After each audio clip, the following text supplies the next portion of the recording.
इसी तरह से सैयदना उमर फारूक रज़ियल्लाहु ताला अन्हु की जिंदगी देखें, इनके हर काम रसूल पाक की जिंदगी से जुड़े हुए हैं। खाने काबा का तवाफ किया अपनी जिंदगी में, खाने काबा का तवाफ किया जब वो खलीफा थे, और हजरे अस्वद के पास आए हैं। हजरे अस्वद को चूमने के लिए आज क्या हालत होती है, एक जंग जैसी हालत हो जाती है, सारे टूट पड़े होते हैं, क्योंकि उसकी फजीलत है। मेरे आका सल्लल्लाहु अलैहि वसल्लम ने फरमाया, हजरे अस्वद ये जन्नती पत्थर है, जो इसे बोसा देता है उसके पूरे गुनाहों को चूस लेता है, गुनाहों से पाक करके उसे छोड़ता है। ये फजीलत भला कौन नहीं लेना चाहेगा। आज भी आप जाएंगे हरम काबा में तो भीड़ लगी होती है। आज की पोजीशन नहीं कह रहा हूँ, इस जमाने की बात कर रहा हूँ। इस वक्त तो इन्होंने भी कोरोना की वजह से हरम काबा को बंद करके रखा है, वो जो यजीदी और यहूदी वहां पर हुकूमत कर रहे हैं।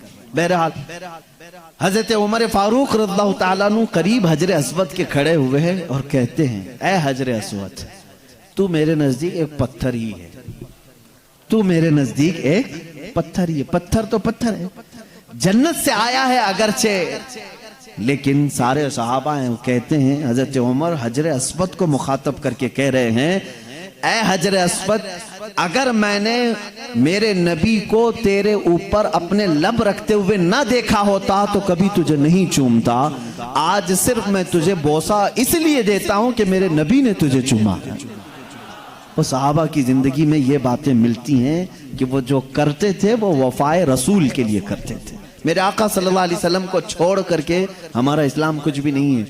मुझे हैरत हुई थी, मिस्र में मैं था, आखिरी ज़माना था हमारे तालीम का। उस वक्त एक फतवा आया था पाकिस्तान के एक बड़े मदरसे से, बिनोरिया टाउन दारुल देवबंद की वो एक शाख समझ लें, या इन्हीं के मकतब फ़िक्र का है एक मदरसा बहुत बड़ा, वहाँ से फतवा शाया हुआ है, इन्ना दीन ला यहताजु हत्ता इला रसूल सल्लल्लाहु अलैहि वसल्लम, दीन किसी का मोहताज नहीं, यहाँ तक कि रसूल की भी इसे ज़रूरत नहीं।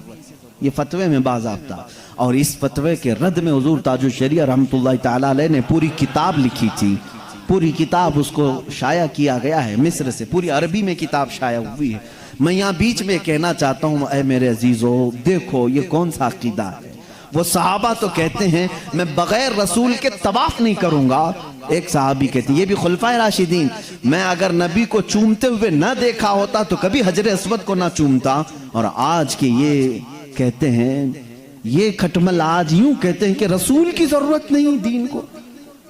इन तमाम चीजों से अपने आप को बचाए रखना। बात चल रही थी, हजरत उस्मान गनी रज़ियल्लाहु ताला अन्हु मक्का में गए और हुजूर सल्लल्लाहु अलैहि वसल्लम अपने सहाबा के साथ कहाँ हैं?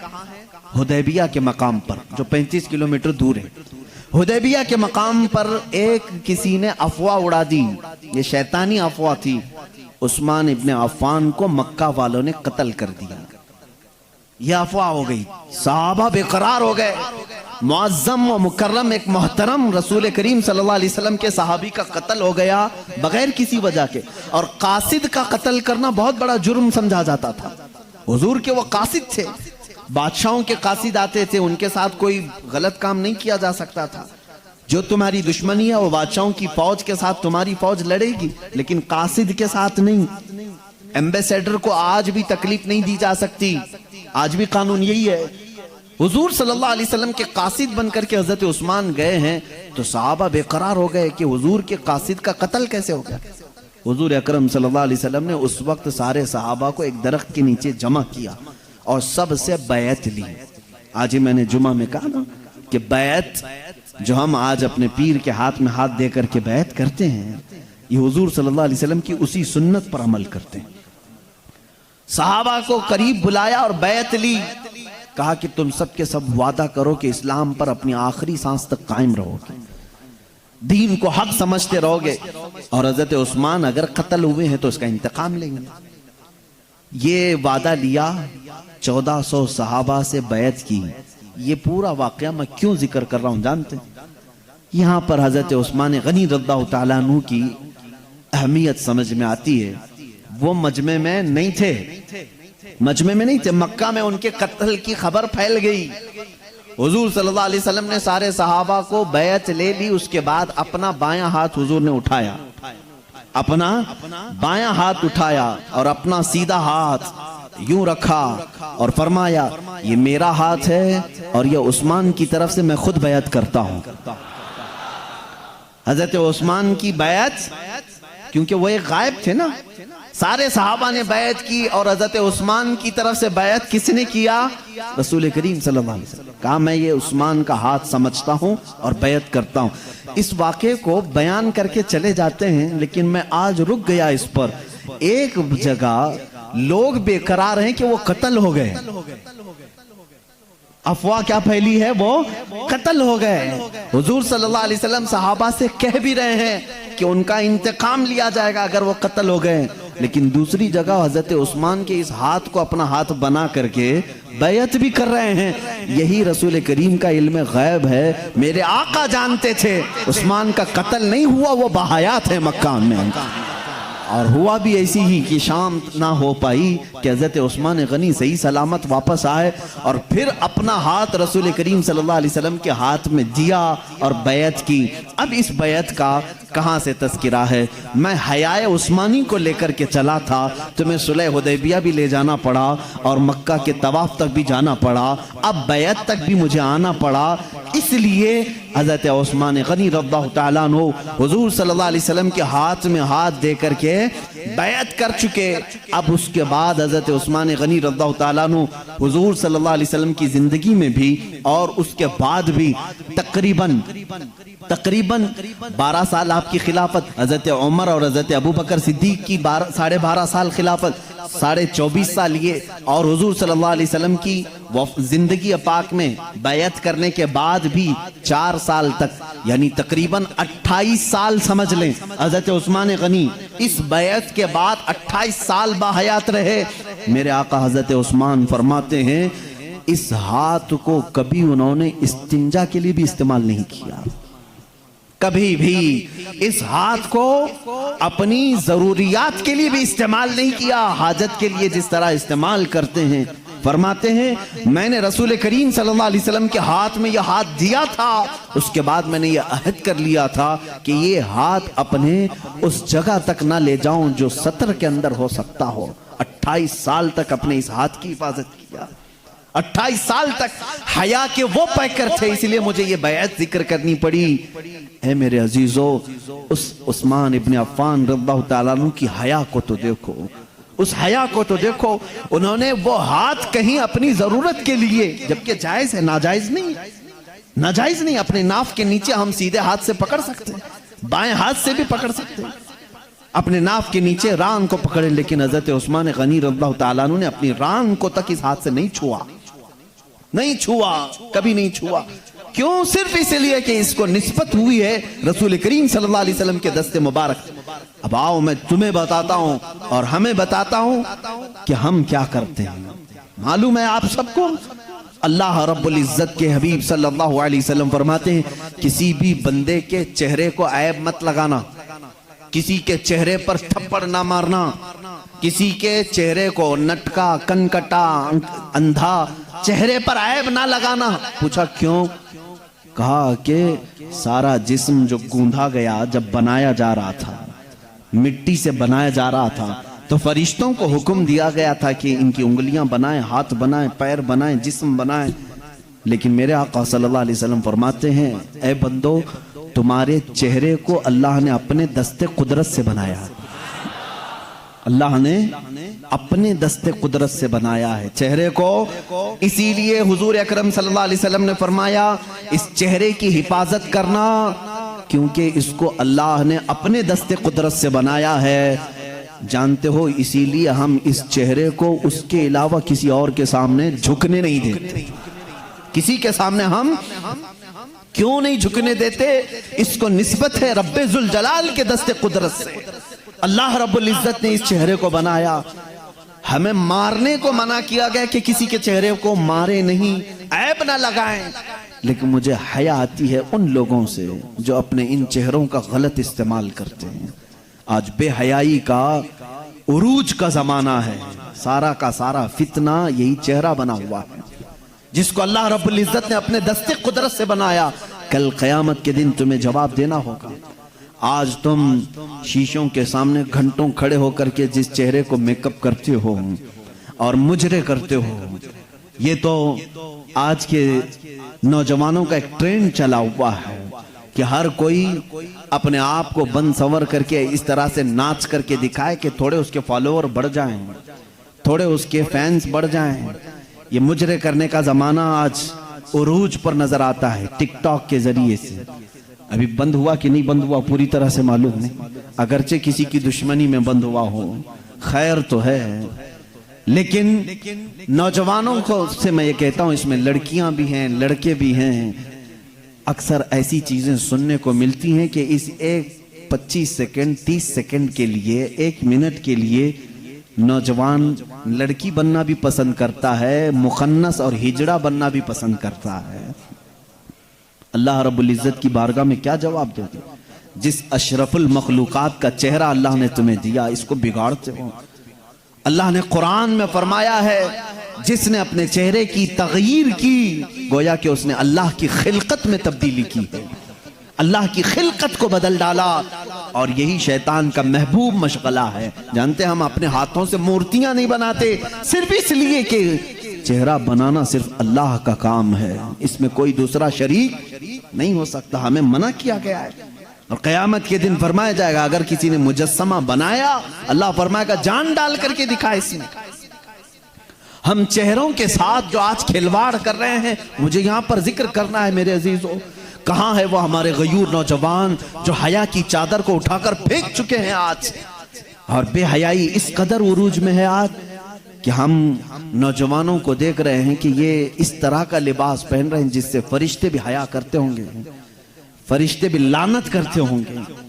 याद रखो, हमारे जिस्म का जितना सतर का हिस्सा है, इस सतर के हिस्से में अगर एक उंगली के पोर के बराबर भी हिस्सा खुला रहा तो पूरे दिन भर हराम गुनाह का उसके ऊपर इर्तिकाब होता रहेगा। हरामकारी की सजा और हरामकारी की वईद पूरे दिन उस पर होती रही। और जितने लोग उसकी तरफ नजर करेंगे उनको भी गुनाह होगा। कैसे गुनाह में मुब्तला हो गए कि खुद भी अपने सतर की बेसतरी की और दूसरों को भी उन गुनाहों में मुब्तला कर दिया। हुजूर अकरम सल्लल्लाहु तआला अलैहि वसल्लम फरमाते हैं, क़यामत के दिन अगर इंसान को उसके बॉडी में से कोई चीज जहन्नम में ले जाती है तो वो दो ही चीजें हैं जो उसे दोज़ख में ले जाती हैं सबसे ज्यादा। सहाबा ने पूछा, या रसूल अल्लाह सल्लल्लाहु अलैहि वसल्लम, वो कौन सी दो चीजें हैं? हुजूर फरमाते हैं, एक दो जबड़ों के बीच में है ये जुबान, और एक दो रानों के बीच में है शर्मगार। ये दो चीजें ऐसी हैं जो अक्सर इंसानों को जहन्नम में लेकर चली जाती हैं, जहन्नम में लेकर चली जाती।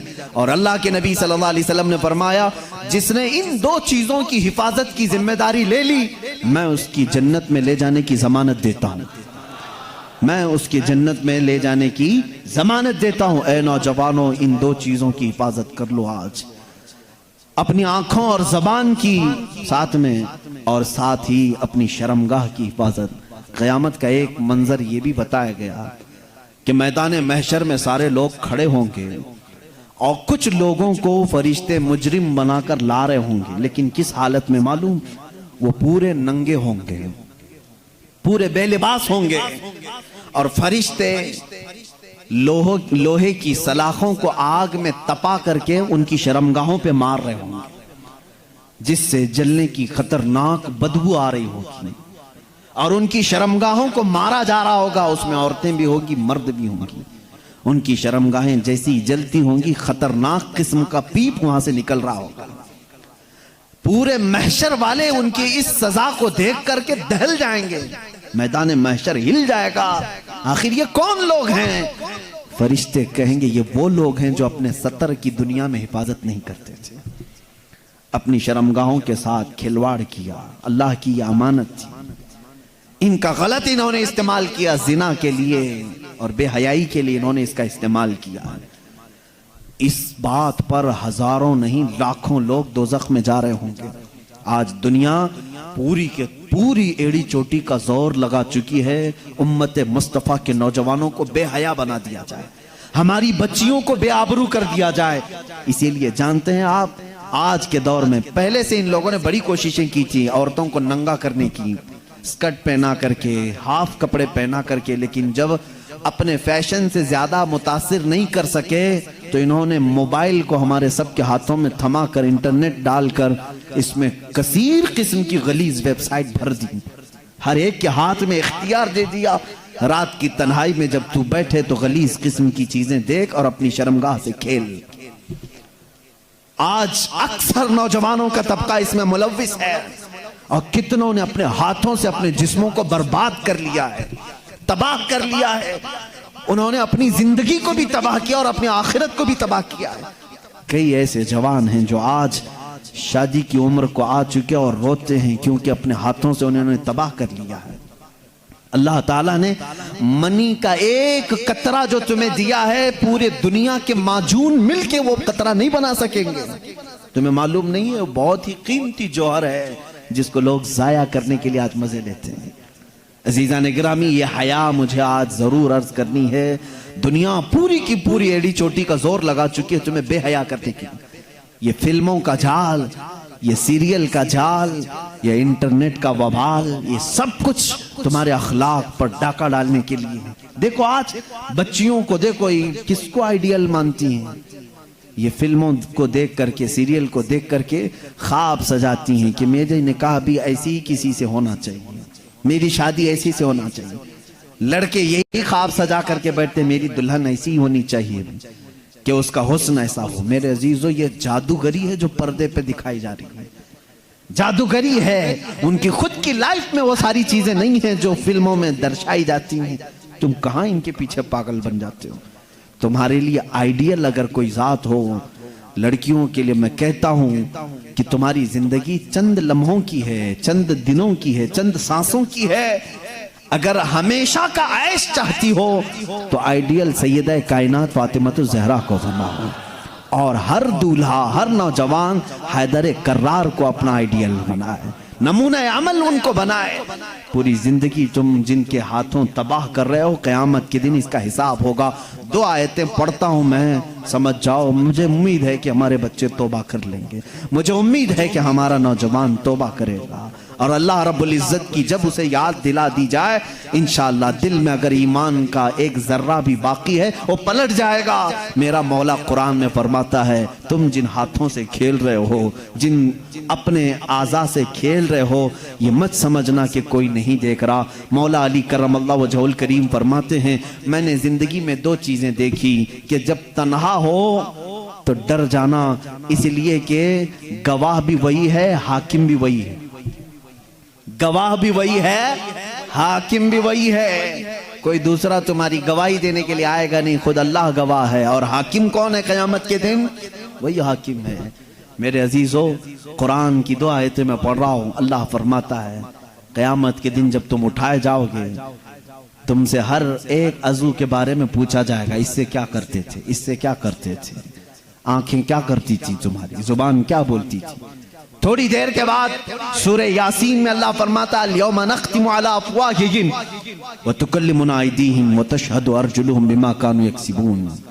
अल्लाह फरमाता है, चुप रहो, आज के दिन हम तुम्हारे मुंह पर मोहर लगा देंगे, तुम्हारे हाथ हमसे बात करेंगे, तुम्हारे पैर हमसे बात करेंगे, जो कुछ तुम करते थे वो सब की गवाही देंगे। और 24वें पारे में चल करके आयत आती है, वक़ालू लिजुलूदिहिम लिमा शहिदतुम अलैना क़ालू अंतक़नल्लाहुल्लज़ी अंतक़ कुल्ल शै। ये हमारे जिस्मों की चमड़ियां उस दिन बात कर रही होंगी, हत्ता के रिवायत में है रान की चमड़ी बोलेगी कि ये क्या क्या करता था। ये इंसान घबरा करके कहेगा अपनी चमड़ियों से, तुम्हें क्या हो गया, तुम तो बोलती नहीं थी दुनिया में, तुम कैसे मेरे खिलाफ खड़े हो गए। वो चमड़ियां उस वक्त भी कहेंगी कि तू आज खामोश हो जा, तेरी जुबान दुनिया में थी और आज अल्लाह ने हमें बोलने का मौका दिया है। ये सब हमारे खिलाफ खड़े हो जाएंगे। इसलिए मेरे अजीजों, ऐ नौजवानों, ये जिंदगी बड़ी कीमती है जो अल्लाह ने तुम्हें अमानत के तौर पर दी है। रात की तन्हाइयां अगर तुमने अपनी हिफाजत में नहीं रखी तो क़यामत के दिन मजमे आम में रुस्वा होना पड़ेगा, जलील होना पड़ेगा। उस वक्त हमारे अमाल खोले जाएंगे जब हमारे माँ बाप भी सामने होंगे, हमारे बच्चे भी हमारे सामने होंगे, हमारी बीवियां भी होंगी। बल्कि हद तो ये है कि मोहम्मद अरबी सल्लल्लाहु अलैहि वसल्लम सामने होंगे, सहाबा होंगे, औलिया होंगे, सबके सामने कहा जाएगा कि तेरी सारी तन्हाइयां बता, तूने क्या क्या किया है। लेकिन एक बात याद रखो, वो मौला करीम है, 1000 गुनाह हो जाएं लेकिन उसका एक वादा है। कभी कभार कुछ ऐसे लोग भी आएंगे, उन्होंने गुनाह तो बहुत किए थे, लेकिन जब उन्हें किसी ने दुनिया में अल्लाह का खौफ दिलाया तो रात की तन्हाई में वो डर करके रोने लगे और कहने लगे, ऐ बारे इलाहा, मेरे नफ्स ने मुझे बहकाया, मैं शरारत में आ गया और मैं गलत काम अपने हाथों से कर लिया, लेकिन ऐ इलाहल आलमीन, तू अरहमुर राहिमीन है और मैं अख्ताउल खातिईन हूँ। मैं सबसे ज्यादा खता करने वाला और तू सबसे ज्यादा रहम करने वाला। रब ताला फरमाता है क़यामत के दिन वो आएगा, उसके नामे आमाल होंगे हाथ में, लेकिन ये जितने गुनाह थे वो सब मिटा चुके होंगे। फरिश्ते उन सब पर पर्दा डाल चुके होंगे, उसमें से एक गुनाह का भी तज़किरा वहां पर नहीं होगा।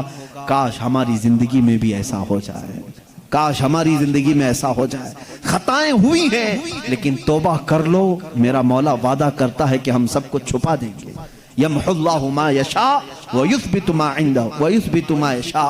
अल्लाह जिसे चाहेगा मिटा देगा और जितना चाहेगा बाकी रखेगा। व इंदहु उम्मुल किताब, सारी किताब का असल उसी के पास है, वो जिसके गुनाह चाहेगा मिटा देगा। बात यहाँ पर हया की आई, इसलिए मुझे अर्ज करना पड़ा। ऐ मेरे नौजवानों, अपनी बच्चियों को, अपनी बहनों को, अपनी माओं को, अपनी बीवियों को ये तमीज सिखाओ। कयामत के दिन एक बंदा इसलिए जहन्नम में जा रहा होगा, मेरे आका फरमाते हैं दयूस जहन्नम में जाएगा। पूछा जा गया ये कौन है दयूस? कहा गया जिसकी औरत बेपर्दा बाहर निकलती थी, उसे दोज़ख में डाला जा रहा था।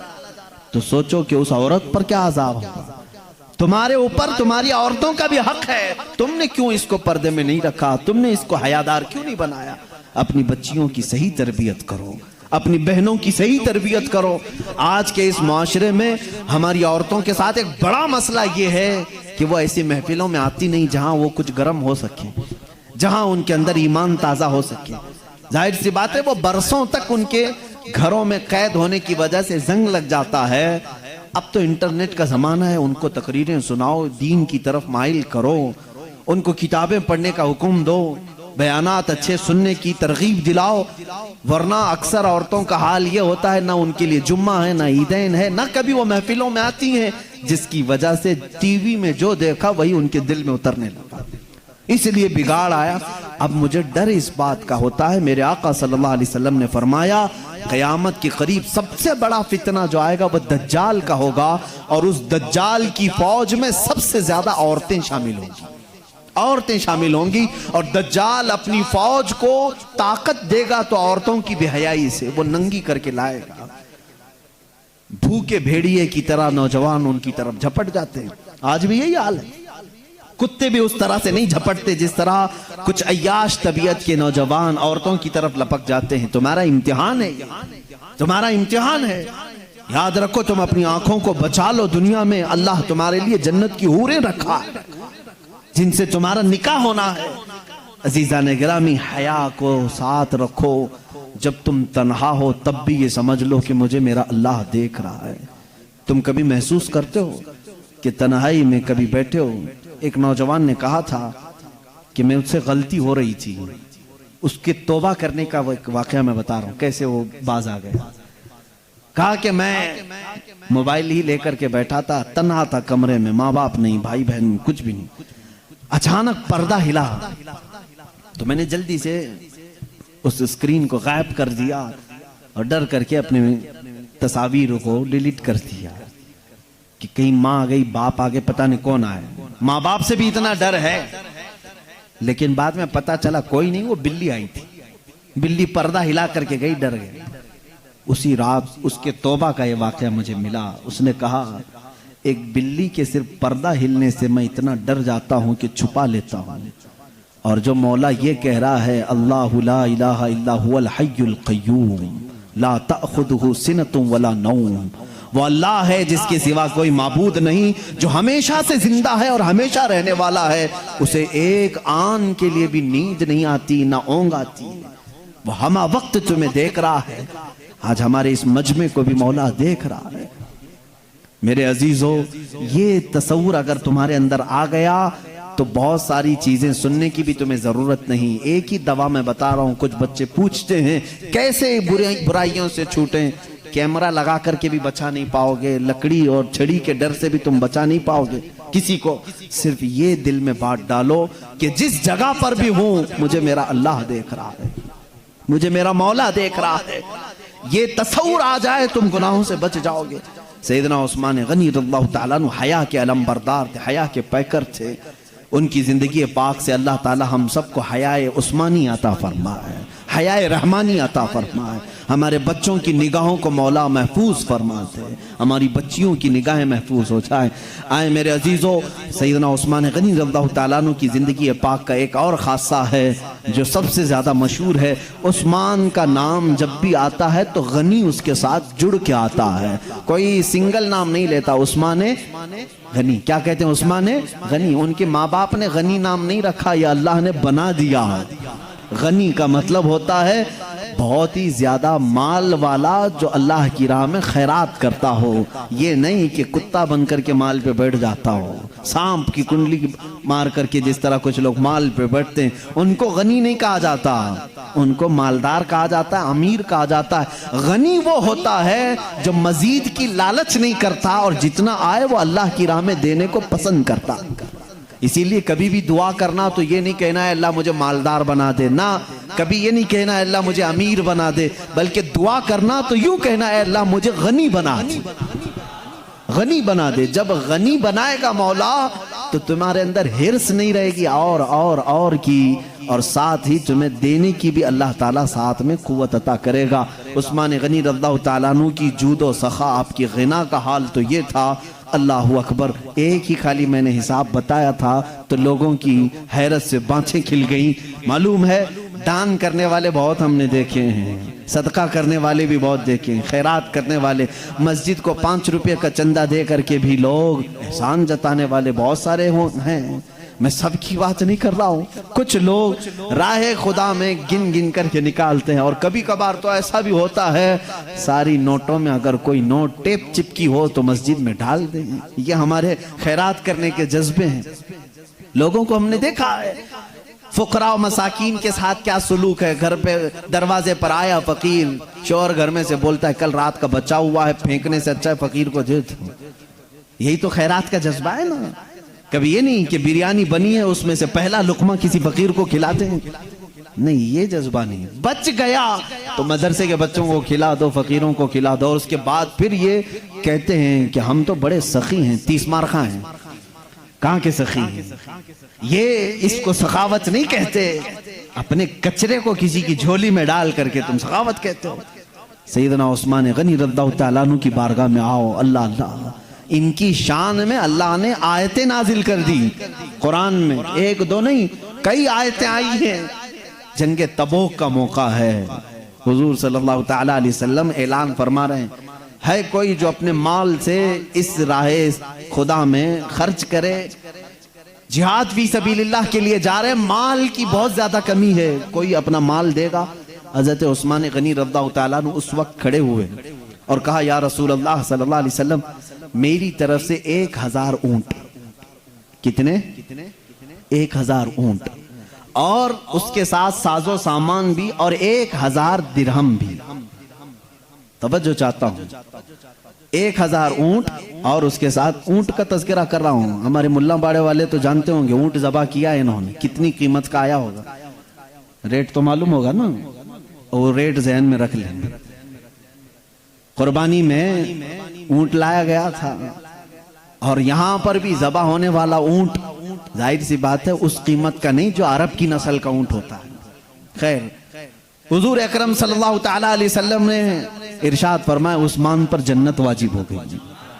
दोबारा खड़े हुए कहा या रसूल अल्लाह सल्लल्लाहु अलैहि वसल्लम, मेरी तरफ से 1000 और 1000 ऊंट और 1000 दिरहम भी साथ में। अल्लाह के नबी सल्लल्लाहु अलैहि वसल्लम ने फरमाया अब इसके बाद कोई भी अमल उस्मान को जन्नत से जाने से रोक नहीं सकता। हज़रत उस्मान गनी ने कहा या रसूल अल्लाह, मेरी तरफ से 1000 और। ये ऐसे नहीं है जैसे 20 लाख बोल देते हैं। हाँ, ऊपर से कुर्सी पे बैठ करके कह दे 15 लाख खाते में आएंगे, ऐसी दान नहीं है ये, तवज्जो चाहता हूं। वो ऐसा दान नहीं, 20 लाख करोड़ कोरोना के जमाने में सब पूरे इंडिया कहां है भाई, पता ही नहीं। ये सिर्फ वैसी ही है, कानों को खुश करने की बात है। तुम खुश होते हो ना इस बात से, ठीक है, खुश होते रहो। उस्मान गनी रज़ियल्लाहु ताला अन्हु कानों को खुश करने के लिए ऐलान नहीं करते थे, कानों को खुश करने की बात नहीं। रियल में 1000 ऊंट कहा तो उसी वक्त मैदान में हाजिर भी किया। 3000 ऊंट लेकर के आए। कैलकुलेशन करके कल मुझे बताना, इस जमाने में अभी ऊंट की कीमत 1 लाख के ऊपर है, और उस वक्त हजरत उस्मान गनी रज़ियल्लाहु ताला अन्हु जो ऊंट राहे खुदा में जिए थे वो अरब के सबसे कीमती ऊंट थे। उनकी कीमत अगर आज की कीमत के हिसाब से ही हम मान लें, 1 लाख का अगर एक ऊंट आता है तो 3000 ऊंटों की कीमत क्या बनती होगी? 3000 ऊंटों की कीमत क्या बनी होगी? कभी आपने सोचा? 1 लाख एक ऊंट का भी हो, कल कैलकुलेशन करना, थक जाएगा तुम्हारा कैलकुलेटर। और इतना ही नहीं, 1000 दिरहम जो उस जमाने में थे, आज के दिरहम जो यूएई का दिरहम है उसको नहीं कैलकुलेट करना, ये दिरहम नाम है, ये नोट है, ये कागज का टुकड़ा है। उस जमाने में जो दिरहम होता था वो चांदी का सिक्का होता था, चांदी का टुकड़ा। तो बाज लोगों ने उसका वजन देख करके इस जमाने की वैल्यू निकाली, 1000 दिरहम की कीमत कितनी होती होगी, वैल्यू कितनी होगी। तो लोगों ने कैलकुलेशन करके बताया 1 अरब 16 करोड़। अल्लाहु अकबर, 1 अरब 16 करोड़। लाओ कोई दूसरा दिखा करके दिखाओ जो अल्लाह की राह में इतना दे सकता हो।